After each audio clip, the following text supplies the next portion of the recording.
The Vraken warships appeared in the sky above New Haven like dark clouds blocking out the sun. Their massive vessels floated silently over the colony city, casting shadows that stretched for miles.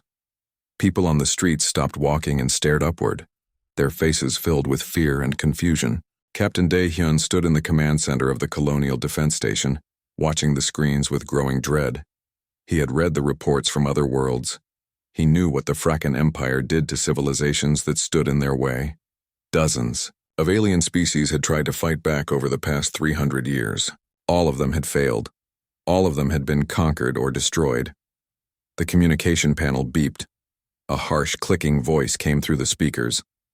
The translator struggled to convert the alien language into words humans could understand. Human colony, you will surrender all military forces. You will submit to Vraken authority. You have 1 standard hour to comply. Resistance will result in total destruction. Dae-hyun looked at his crew, young men and women who had joined the Defense Force to protect mining operations and handle small emergencies. They were not soldiers prepared for war against an empire that controlled half the known galaxy. Their ships were designed to chase smugglers and respond to accidents, not fight advanced alien warships. "Sir, what do we do?" asked Lieutenant Woo Jin, his hands shaking slightly as they hovered over the weapons controls. Dae-hyun took a deep breath. He thought about his wife, Hana, who worked at the children's hospital on the southern edge of the city. He thought about his daughter, Yuna, who was probably in class right now, learning about Earth history and drawing pictures of stars. He had promised to take her to see the observation deck this weekend to watch the meteor shower. "Open a channel," Dae-hyun said quietly. "Let me talk to them." The view screen flickered and showed the interior of the Vraken command ship. Commander Threkvor stood in the center, his massive form covered in dark scales. His eyes were cold and reptilian.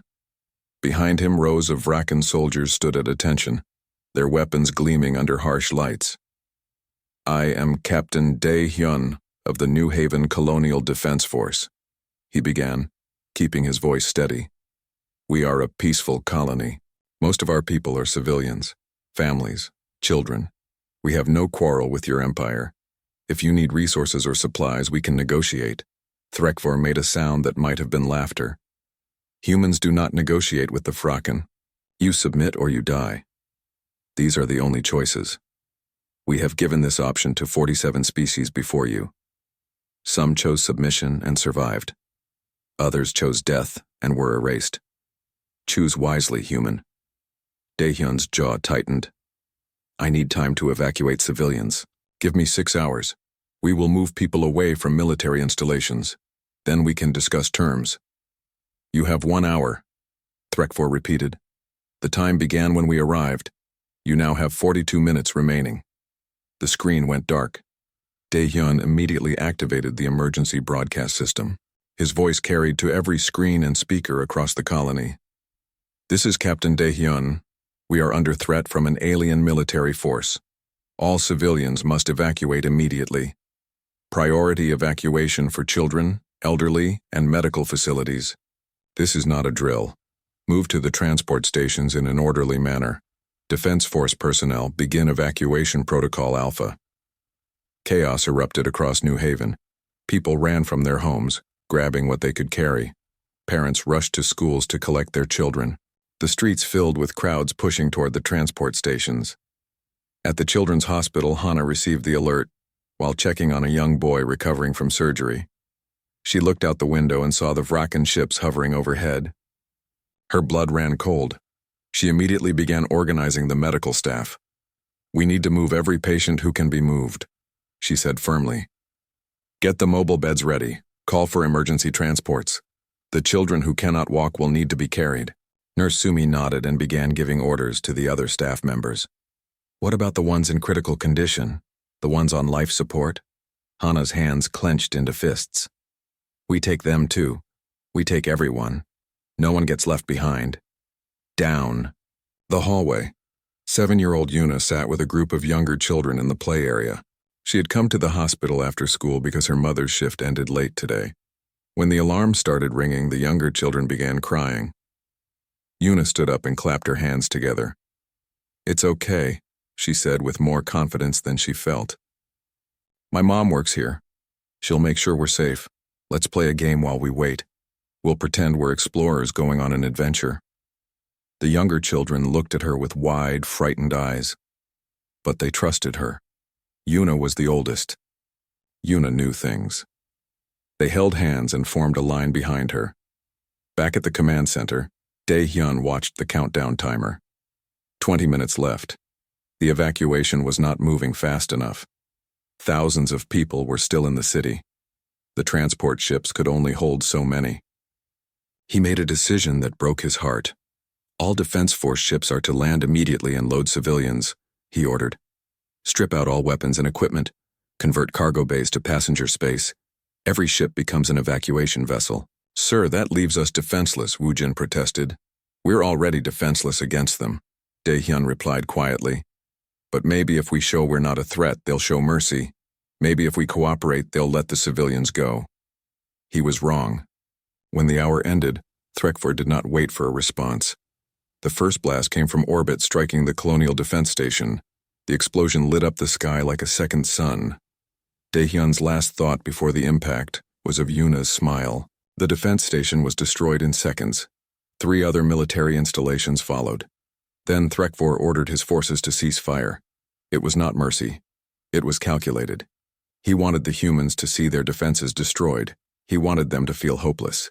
He wanted them to understand that resistance was pointless. Vraken landing craft descended from the command ships. They settled in the city squares and parks. Massive ramps lowered, and soldiers marched out in perfect formation. They carried weapons that hummed with barely contained energy. Their armor made them look even larger and more terrifying. Threkfor walked down the main ramp in the city center. He looked at the humans cowering in doorways and behind vehicles. He saw the fear in their eyes. It was a look he had seen on dozens of worlds. The look of a species that knew it had lost before the war even began. Bring me your leaders, he announced through a translator device. Bring me those who commanded your defense. They will answer for their hesitation. Let this be a lesson to all humans. The Vraken Empire does not make requests twice. In the ruins of the destroyed defense station, rescuers searched for survivors. They found Dae-hyun buried under collapsed metal and concrete. He was barely alive, both legs crushed, his breathing shallow. As they pulled him free, he whispered one word. Hana. The occupation of New Haven had begun. 7 days had passed since the Vraken forces landed on New Haven. 7 days of occupation. 7 days of watching alien soldiers patrol the streets with their weapons ready. 7 days of fear. Hana walked through the damaged city with a group of children following behind her. The hospital had been converted into a Vraken command post, so the medical staff now worked from a makeshift clinic in an old school building. She was escorting 15 children to a refugee center, where families were being reunited. Some of the children had parents waiting. Others had no one left. Yuna walked beside her mother, holding the hand of a small boy who kept crying. It's okay, Yuna whispered to him. We're almost there. You'll get to eat real food and sleep in a real bed. Teacher Sumi walked at the back of the group, making sure no one fell behind. She carried a bag with medical supplies and what little food they had left. The Vraken had taken most of the colony's resources. They said it was payment for the cost of occupation. The streets were eerily quiet. Most people stayed inside now. The Vraken had executed the mayor and 3 council members on the first day as punishment for the delayed surrender. Their bodies had been displayed in the central square for 2 days as a warning. Everyone had learned to keep their heads down and avoid eye contact with the soldiers. But Hana's group had to cross through the city center to reach the refugee facility. There was no other route that was safe enough for the children. She held Yuna's hand tightly as they approached the square. A patrol of 5 Vraken soldiers stood near the fountain. Their commander was Sub-Commander Grelt, a cruel officer known for harsh treatment of humans. He had beaten an elderly man yesterday for walking too slowly past his position. The man had died from his injuries. Grelt noticed the group of humans approaching. He held up one clawed hand, signaling them to stop. Halt, he said through his translator. The mechanical voice made his words sound even more harsh. What is your purpose here? Hana stepped forward carefully, keeping her voice respectful. We are medical staff escorting children to the refugee center. We have permission from Vraken Administration Office.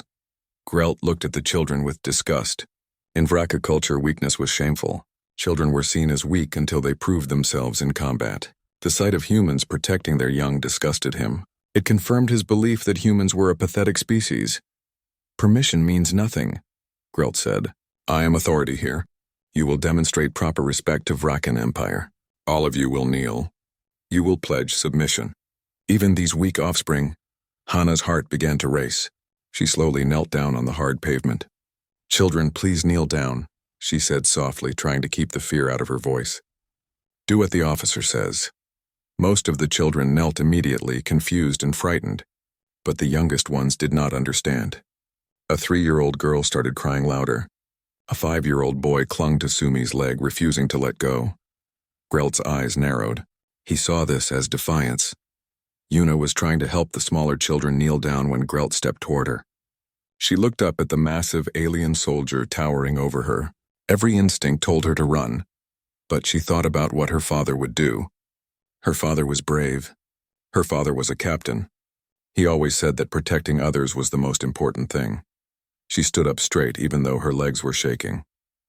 She remembered the basic Vraken trade-speak words she had learned from listening to the translator devices. Her father had told her that understanding other species was important. Please, she said in halting Vraken words. We are children. We mean no harm. We only go to safety place. The square went completely silent. Hana's blood turned to ice. Sumi's eyes went wide with horror.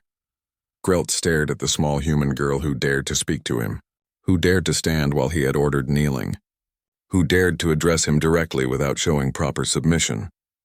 In Vraken military culture, this was the highest insult. A weak being presuming to speak to a superior as an equal. He had to make an example. He had to show what happens to those who do not understand their place in the Empire's order. Threkfor had made it clear that humans needed to learn obedience through fear. And fear required examples. Grelt raised his weapon. No, Hana screamed, lunging forward. But 2 Vraken soldiers grabbed her arms, holding her back. She's just a child. She didn't mean any disrespect. Please! Yuna looked at her mother. She saw the terror in Hana's eyes and finally understood that something terrible was about to happen. She opened her mouth to say she was sorry, to say she would kneel, to say anything that might make this stop. The weapon fired. The sound echoed off the buildings. Birds flew from nearby trees in panic. The smaller children screamed. Yuna collapsed to the ground. Hana's scream was not human. It was a sound of pure anguish that came from somewhere deeper than her lungs. She tore free from the soldiers holding her and ran to her daughter. She fell to her knees, pulling Yuna into her arms. Blood spread across the pavement. No, no, no, Hana sobbed, rocking back and forth. Yuna, baby, stay with me. Stay with me, please. But Yuna's eyes were already empty. Her small hand fell limp. The 7-year-old girl who had been trying to comfort frightened children just moments ago was gone. Sumi grabbed the other children and pulled them away, shielding their eyes. But they had all seen.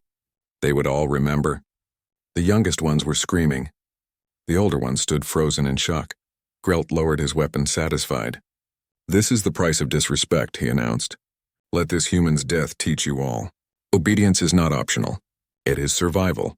His soldiers activated their recording devices. Standard protocol required documenting all disciplinary actions for the military archives. The footage showed everything. Yuna standing, Yuna speaking, Yuna dying, Hana's screams. The Vraken patrol moved on, leaving Hana kneeling in the square, holding her dead daughter. Word spread through the colony within hours. People whispered about what had happened.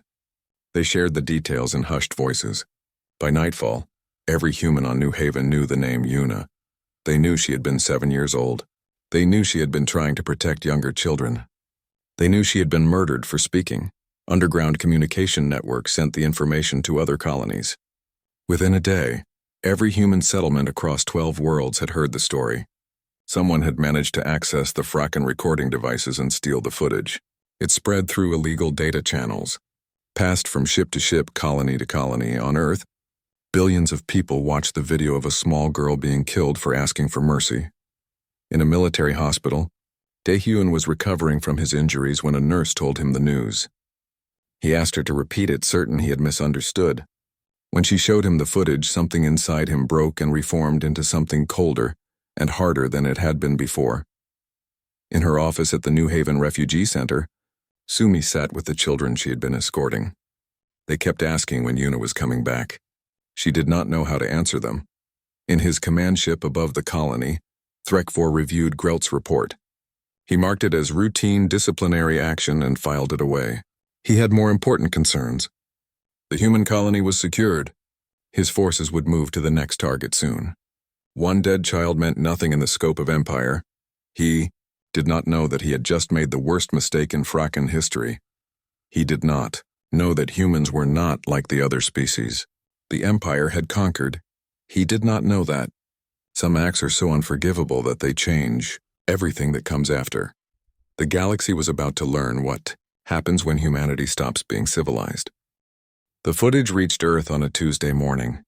By Tuesday evening, the entire planet had stopped working. People gathered in the streets staring at public screens showing Yuna's last moments. They watched her try to speak kindly to the alien soldiers. They watched her fall. They watched her mother's anguish. Then they watched it again. And again, there were no riots. No protests. Something quieter and more dangerous was happening. Something was shifting in the collective human consciousness. A switch was flipping from one position to another. A decision was being made without anyone speaking it aloud. In Geneva, the United Earth Council held an emergency session. Representatives from every nation, every corporation, every colony sat in the chamber. Normally, these meetings were filled with arguments and debates. Different nations had different interests, different priorities, different allies. Not today. Admiral Jinsu stood at the podium. He was 70 years old, a veteran of the small conflicts that had marked humanity's expansion into space. He had fought pirates and smugglers. He had negotiated with the few alien species humanity had encountered peacefully. He was known as a diplomat first and a warrior second. He was not a diplomat today. "I will be brief," Jinsu said, his voice carrying through the silent chamber. "The Vrakan Empire has declared war on humanity by killing our children. Not soldiers. Not military targets. A 7-year-old girl who asked for mercy. This is who they are. This is what they do." He paused, looking at each representative in turn. "The question before us is simple. Do we accept this? Do we kneel? Do we surrender our worlds, our freedom, our children to an empire that sees murder as a teaching tool?" No one spoke. No one moved. Or do we show them what humans are capable of when we stop playing by civilized rules? The vote was unanimous. Every nation, every faction, every voice that normally disagreed about everything agreed on this. War, total war. No negotiation. No compromise. No mercy. The second vote came immediately after. Admiral Jinsu was given complete military authority over all Earth forces. The peacetime laws were suspended. The ethical restrictions on weapons development were removed. Every industrial facility would convert to military production. Every resource would be directed toward a single goal: make the Vrakan Empire pay. Dr. Hyunwoo received a message while teaching a physics class at Seoul University. He was told to report to a classified facility immediately. When he arrived, he found dozens of other scientists waiting: physicists, chemists, engineers, weapons specialists, the best minds humanity had. A military officer briefed them. "You all submitted theoretical weapons research over the past decade. Research that was rejected because it violated ethical guidelines. Research that was deemed too dangerous, too destructive, too inhumane to ever use." The officer placed a data pad on the table. "Every restriction has been removed. Every proposal has been approved. You have unlimited funding, unlimited resources, unlimited authority. Build everything you ever imagined. Make it work. Make it deadly." Dr. Hyunwoo looked at his colleagues. He saw the same expression on every face. They had spent years being told their ideas were too terrible to exist. Now they were being ordered to make those terrible ideas into reality. One scientist raised her hand. "Are there any limits? Any targets we cannot hit?" The officer's face was stone. "The Vrakan killed a child as a lesson. We will teach them a lesson in return. There are no limits. Build weapons that would make us monsters. We will become monsters if that is what it takes." Dr. Hyunwoo went to his laboratory and pulled up files he had buried years ago. Theories about weapons that could destroy stars, devices that could tear apart space itself, technologies that could kill on a planetary scale. He had been horrified by his own imagination when he first conceived these ideas. He was not horrified anymore. His wife, Mira, worked in military strategy. She received similar orders: plan operations that would maximize Vrakan casualties, identify weaknesses in their empire, find ways to hurt them that would make them understand the cost of their actions. She worked for 36 hours straight, barely sleeping. Her plans became more ruthless with each revision. She stopped thinking about honor or fairness.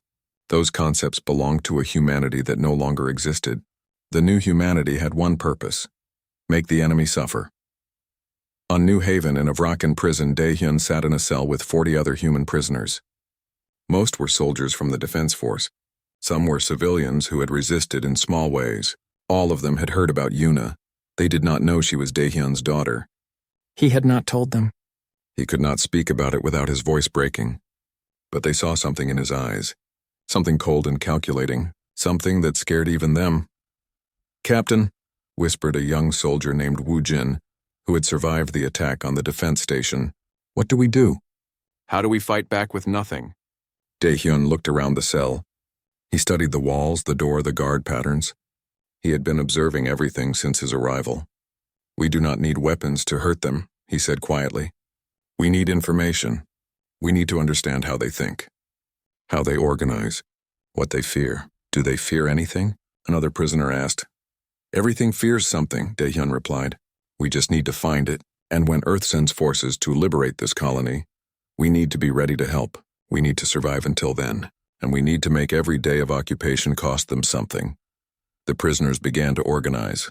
They shared information about Vrakan patrols. They found ways to slow down the occupation without getting caught. Small acts of sabotage, equipment that mysteriously broke, food supplies that spoiled, computer systems that malfunctioned. The Vrakan noticed but could not prove who was responsible.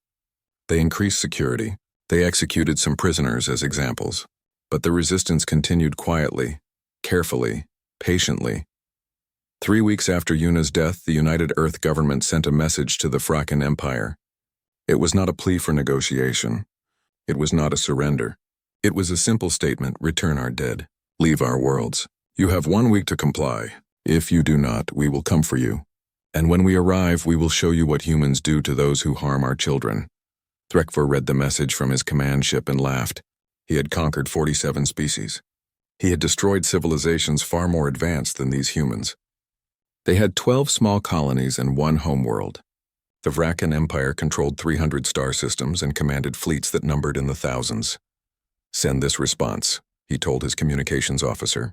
"For every day they continue their resistance, we will execute 10 human prisoners. They should learn that threats mean nothing when you have already lost." He ordered Grelt to carry out the first executions immediately. What Threkfor did not know was that humans were not making threats. They were making promises.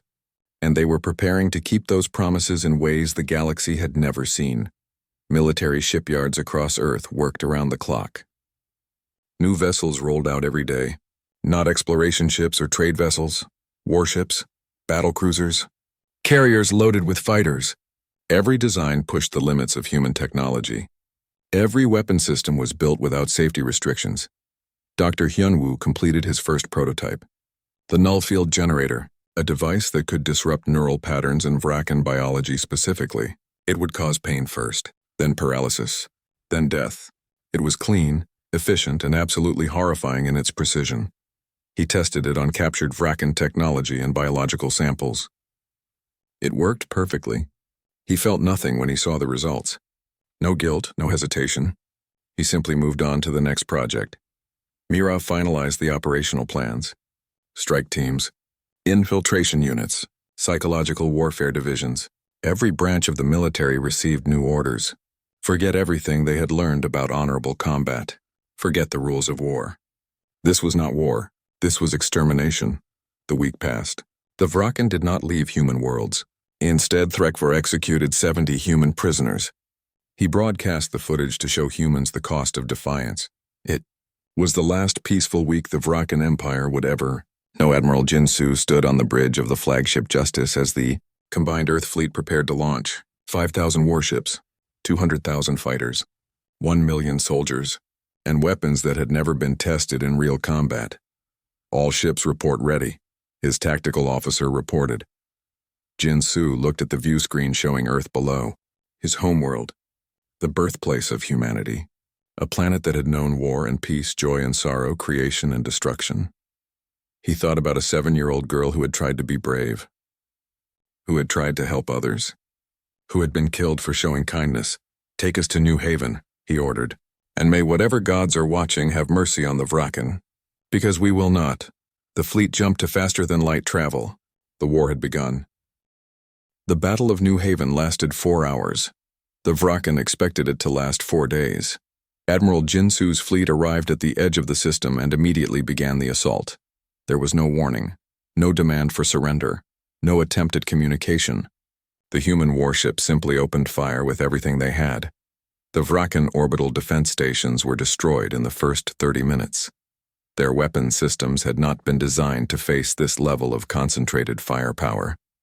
Human ships swarmed around them like angry insects, firing plasma cannons that burned through armor plating in seconds.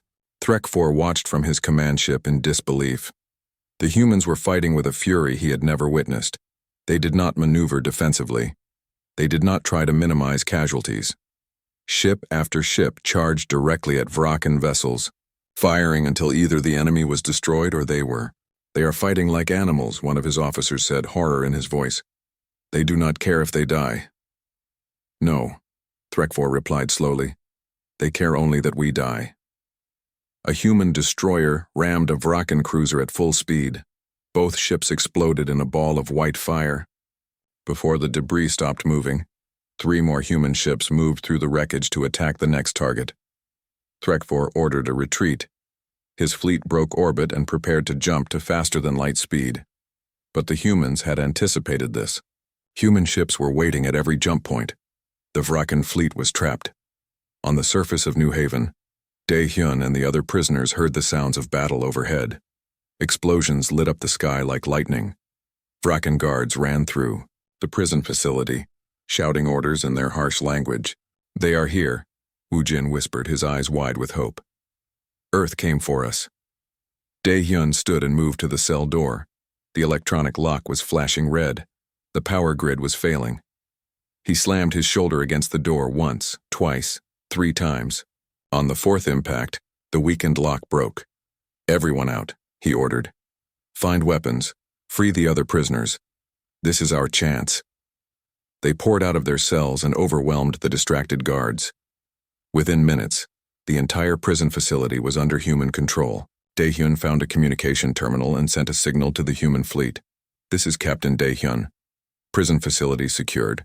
300 freed prisoners ready to assist ground operations. Send us coordinates." The response was immediate. "Captain Dae-hyun, good to hear your voice. Stand by for supply drop. Welcome back to the fight."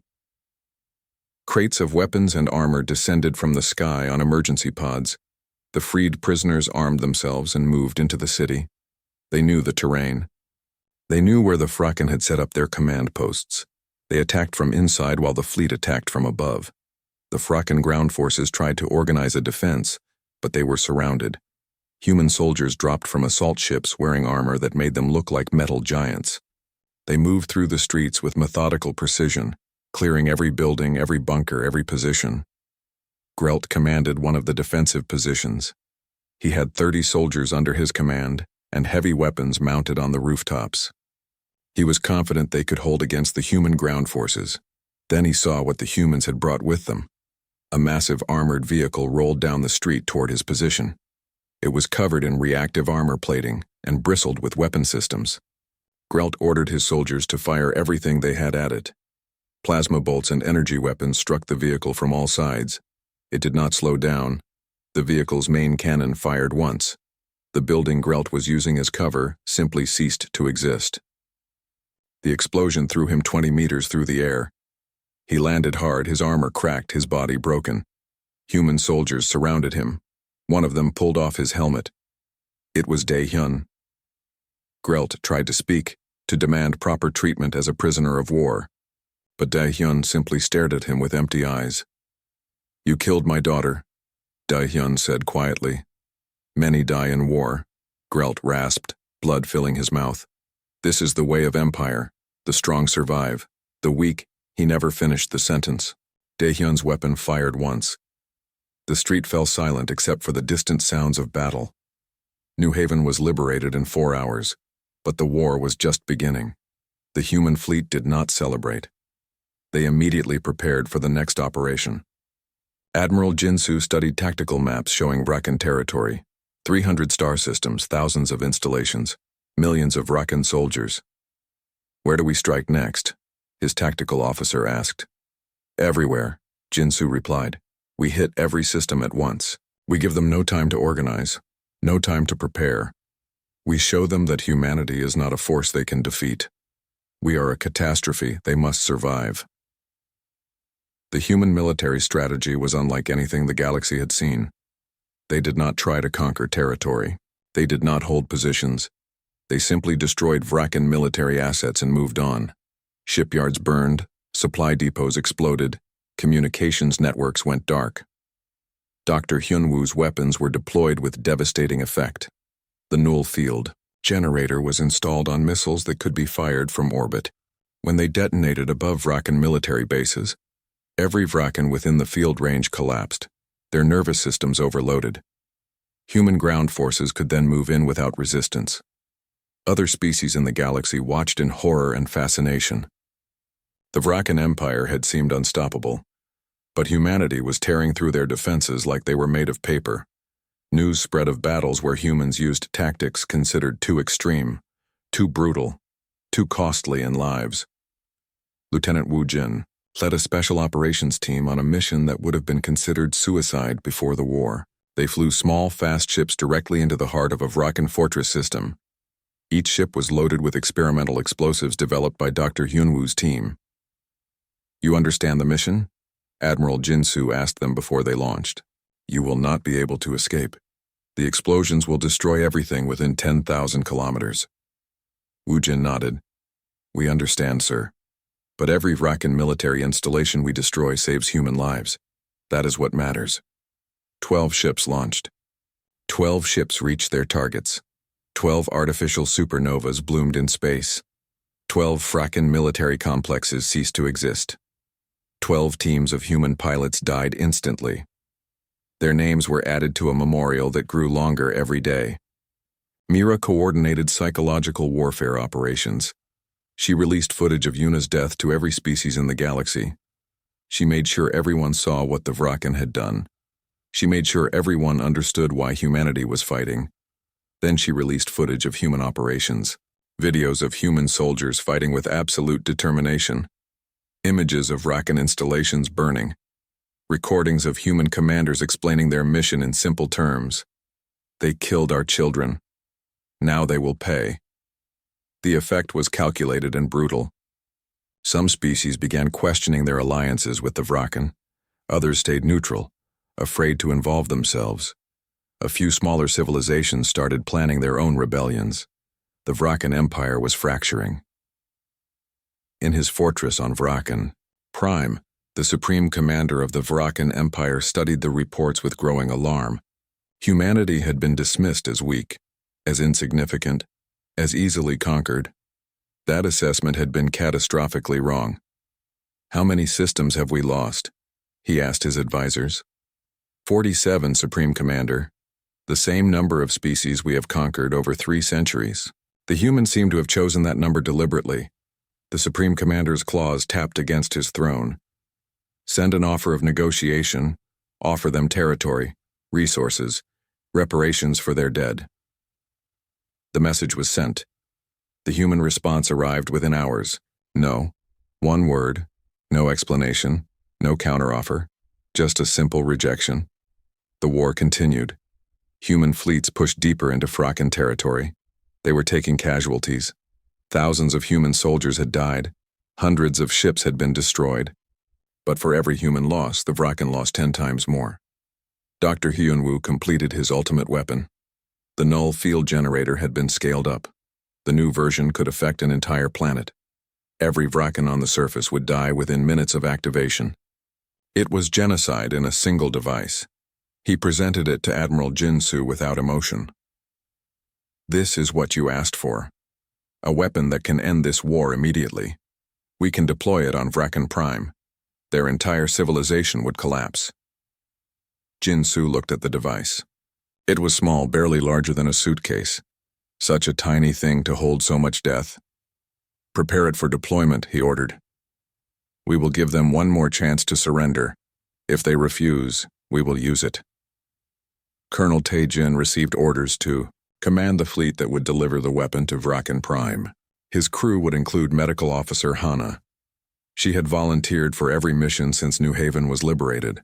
She had stopped smiling, stopped sleeping properly, stopped being the person she used to be. She had only one purpose left: make sure Yuna's death meant something. The fleet prepared to launch. Final preparations were made. The weapon was loaded onto the flagship. The coordinates were set. Vraken Prime awaited. The galaxy held its breath. The human fleet emerged from faster-than-light travel at the edge of the Vraken home system. 500 warships, the largest force humanity had ever assembled in one place. All of them pointed at a single target: Vraken Prime. Colonel Tae-jin stood on the bridge of the flagship Reckoning, watching the blue-green planet grow larger on the view screen. It looked peaceful from here. Beautiful, even. White clouds drifted over oceans and continents. Cities sparkled like jewels on the night side. Billions of Vraken lived down there, going about their lives. Most of them had never heard of New Haven. Most had never heard the name Yuna. They were civilians. Workers, families, children. They had not chosen this war. They had not voted for conquest. They simply lived under the empire their ancestors had built. All ships report ready, the tactical officer announced. Weapons armed. Null field generator is online and awaiting your command. Tae-jin looked at the device mounted in the center of the bridge. A metal cylinder barely a meter tall. Dr. Hyunwoo had said it would take 6 minutes from activation to full effect. 6 minutes to kill every Vraken on the planet below. Hana stood near the viewport staring at the planet. She had not spoken much during the journey. She spent most of her time alone, looking at pictures of Yuna on her personal datapad. The same pictures over and over. Birthday parties, school performances, lazy mornings at home. All the moments that would never happen again. Communication from the planet's surface, the officer reported. It is Threkfor. He requests permission to speak. Put him through, Admiral Jinsu ordered from his command ship orbiting nearby. The view screen changed to show Threkfor. He looked different than before, older, tired. His scales were dull, his eyes hollow. The confident commander who had arrived at New Haven expecting easy victory was gone. In his place was someone who understood he had made a terrible mistake.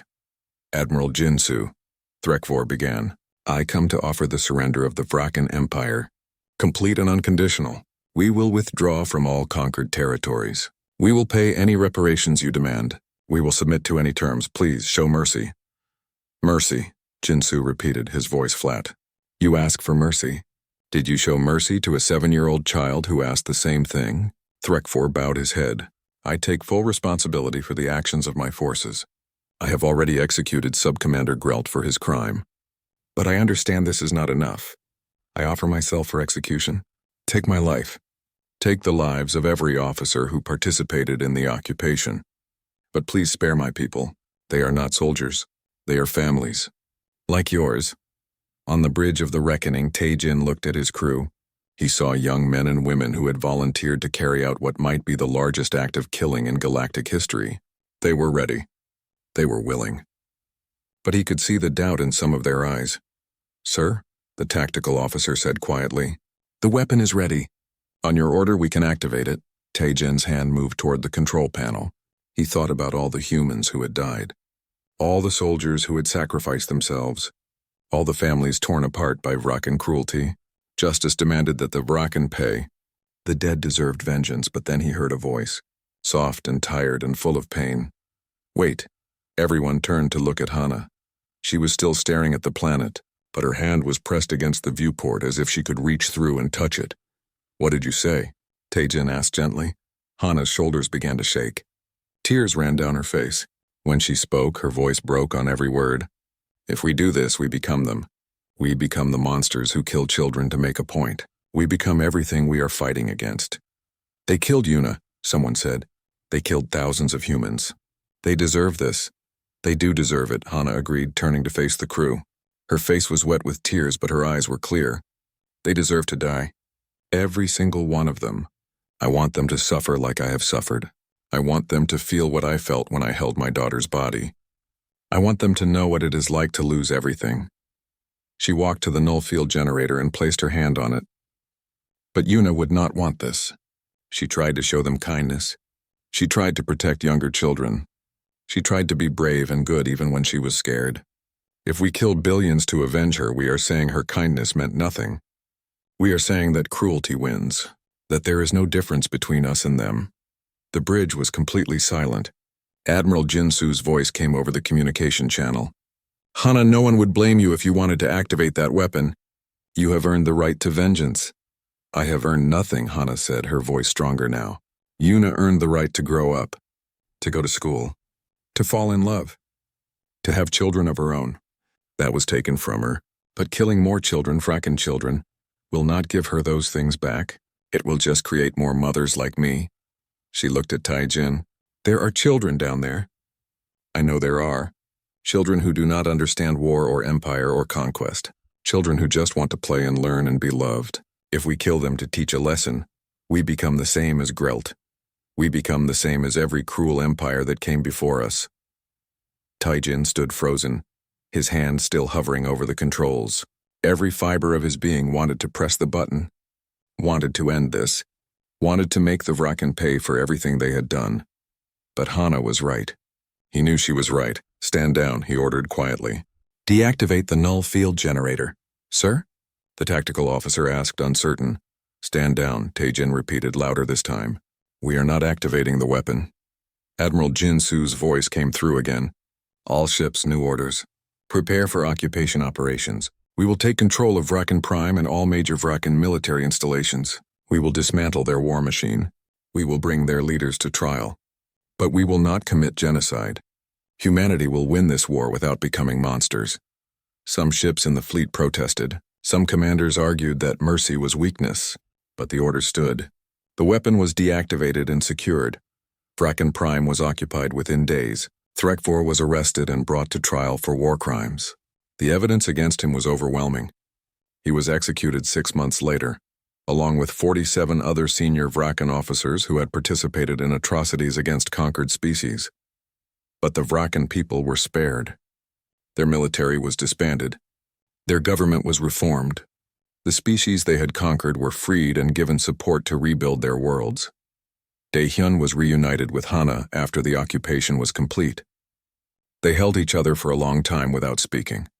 They returned to New Haven together and helped rebuild the colony. The place where their daughter had died slowly came back to life. A memorial was built in the city center where Yuna had fallen. It was a simple stone monument with her name and the names of every human who had died during the occupation. The inscription read, "We became strong enough to destroy them. We remained human enough not to." Across the galaxy, the story of humanity spread. Other species had seen the Vraken conquer without mercy. Now they saw humans win without genocide. The contrast was striking. Humans had proven they could be more terrifying than any empire. But they had also proven they could choose mercy even in their darkest moment. Young Vraken who grew up after the war were taught about Yuna in their schools. They learned about the child who died asking for mercy.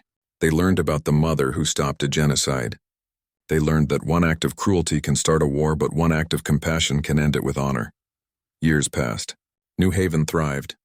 The human colonies expanded, but with a different philosophy than before. Humanity had learned that strength without restraint destroys everything, including the strong. They carried that lesson with them as they explored the galaxy. Hana never fully recovered from Yuna's death. She carried the pain with her every day. But she also carried the knowledge that her daughter's death had changed the galaxy. Yuna had tried to show kindness to those who were cruel. In the end, that kindness had saved billions of lives. Late at night, Hana would sometimes stand at the memorial and talk to the stone that bore her daughter's name. She would tell Yuna about the people who were alive because humanity had chosen mercy. She would tell her about the Vraken children who were growing up in peace. She would tell her that her death had meant something. You tried to be brave, Hana whispered to the stone. You tried to be kind, and in the end your kindness was stronger than all their weapons. I hope you know that, baby. I hope wherever you are you know that you changed everything. The wind carried her words away into the night. Above, stars shone in a galaxy that was a little less cruel than it had been before. A galaxy where a small girl's kindness had proven stronger than an empire's strength. A galaxy where humanity had learned that the true measure of civilization is not the power to destroy, but the wisdom to choose mercy when destruction is within reach. And in the end, that choice made all the difference.